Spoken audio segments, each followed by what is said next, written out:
Hi there. UK property owners are anxiously asking in 2026 if they can avoid the capital gains trap before HMRC finds it. Well, we have the right answer. If you own property here in the UK, you really need to listen up. There's been a huge tax change that could end up costing your family thousands, and this is no exaggeration, it's the new reality of passing on your property wealth.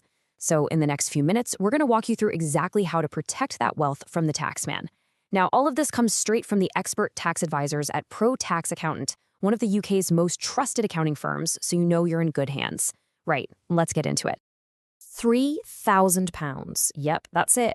That's your lot. For the 2025/26 tax year, this is your entire tax-free allowance for capital gains tax. So any profit you make from selling or gifting a property above this tiny amount is now fair game for HMRC. And look, this isn't just a small tweak from the government, it's a massive shift that's going to affect millions of families. It basically turns what used to be a minor issue for a few people into a major headache for almost everyone. And if you want to see just how dramatic this change has been, well, just look at this. It's staggering, isn't it?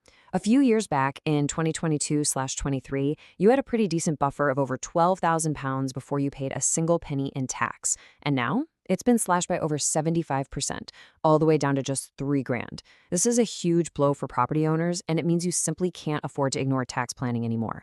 The goalposts haven't just moved, they've been carted off to a completely different park. So, how are we going to help you get your head around all this? Well, first up, we're going to really unpack this new £3,000 problem and what it actually means for you. Then we'll dive into the big puzzle every family faces. Is it better to gift your property now or leave it in your will? After that, and landlords, you'll definitely want to stick around for this bit, we'll look at some major changes coming your way. Then we'll cover the best way to shield your main home from tax before we wrap up with a simple strategic action plan that you can actually use. Okay, so with this new, incredibly low £3,000 limit, pretty much any property transaction that makes a profit is now what we call a taxable event. A small gain on a second property, which would have been completely tax-free a couple of years back, now doesn't just trigger a tax bill. It also means a load of paperwork and a tight reporting deadline, so you absolutely have to know the rules. So, if you do go over that tiny allowance, how much tax are you actually looking at? Well, it all depends on your total income for the year. Let's say, for example, you're selling a small buy-to-let in Manchester and you make a taxable gain of, say, £20,000. If you're a basic rate taxpayer, the tax on that gain is 18%.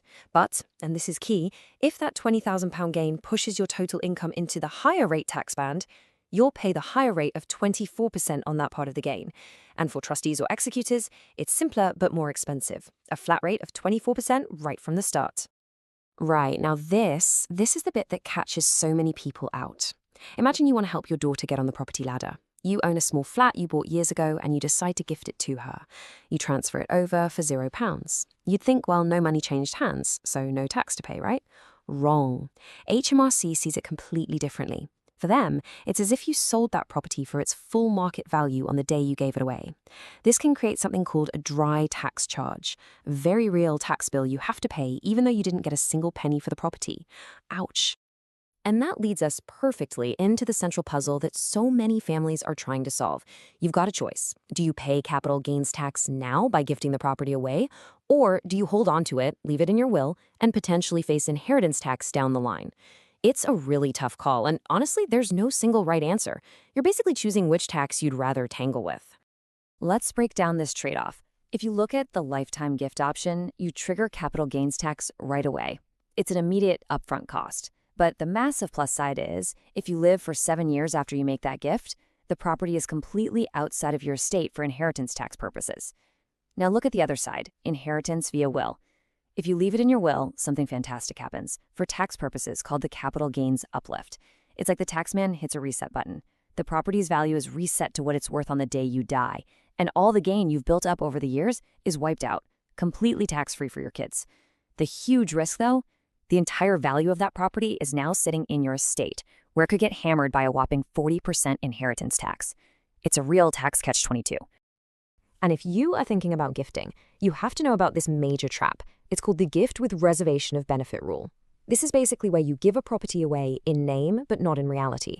The classic example is gifting your home to your children, but you carry on living there without paying them a proper market rent. In HMRC's eyes, you haven't really given it away at all because you're still enjoying it.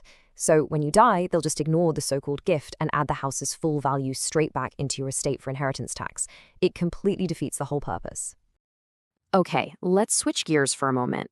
Landlords, this next part is especially for you. The next couple of years are bringing two massive changes that could seriously impact your tax bill. We're talking about two critical deadlines on the horizon, and you really need to get ahead of them. First up, from April 2025, those special tax breaks for furnished holiday lets, they're gone. This is a real game changer. Up until then, these properties were treated like a business, which gave owners access to some brilliant reliefs, especially the 10% capital gains tax rate on a sale. From April 2025, that's all over. No more 10% tax rate. You'll be paying the full 18 or 24%, just like any other residential property. This is a huge shift, and it's going to hit a lot of landlords right where it hurts. So here's your pro tip. If you own a furnished holiday let and you're even thinking about selling it or passing it down, doing something before that April 2025 deadline is absolutely critical. I mean, the difference between paying tax at 10% versus 24% is just enormous. That window of opportunity is closing, and believe me, it is closing fast. The second big change for landlords kicks in from April 2026. This one's a bit more technical, but it's just as important. It's all about something called incorporation relief. Now, this is the tax break that lets landlords move their property portfolio into a limited company without getting hit with a huge, immediate capital gains tax bill. Right now, this relief is automatic, but from April 2026, that changes. You'll have to jump through a new hoop. The relief will no longer be automatic. You'll have to make a formal claim on your tax return. And if you forget or mess it up, you could be facing a really nasty, unexpected tax demand. Okay. Enough with the bad news and the scary deadlines. Let's talk about something positive, how you can protect your own home.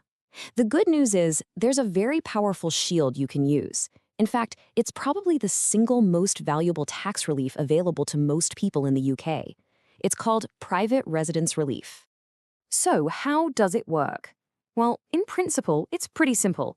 If the property you're selling has been your main home for the entire time you've owned it, you won't pay a single penny of capital gains tax.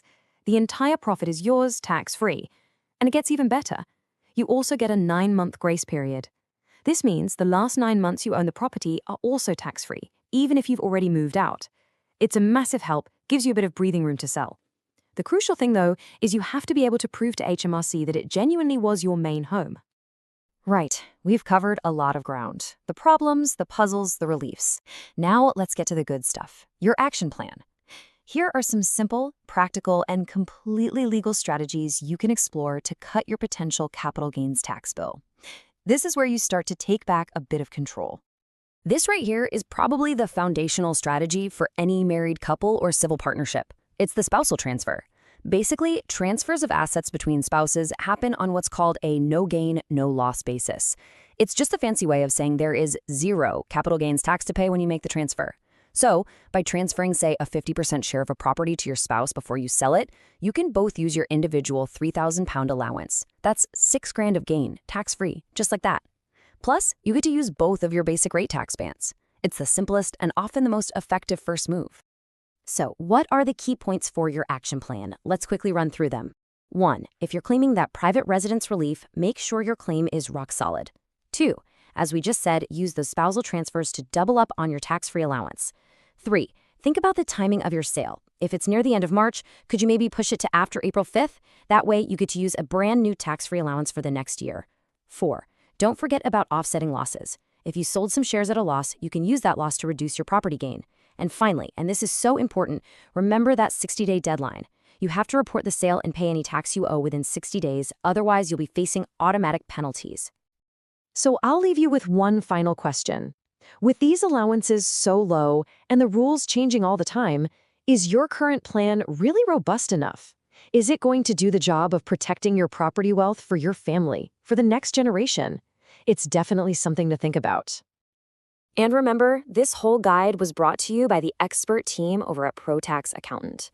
Trying to navigate these tricky rules on your own can be a real minefield. So if you need guidance that's tailored specifically to you and your family, it's well worth getting in touch with them. All their contact details are right there on the screen for you. You can give them a call, ping them a message on WhatsApp, or just drop them an email. And for more helpful updates just like this one, make sure you subscribe to the ProTax Accountant YouTube channel. And just a quick final word, please remember that this presentation is for general guidance only, and tax rules are always subject to change. So please don't make any big financial decisions based solely on what you've heard here today. It is always, always best to speak to a qualified professional first to get advice that's right for your specific situation. Thanks so much for watching.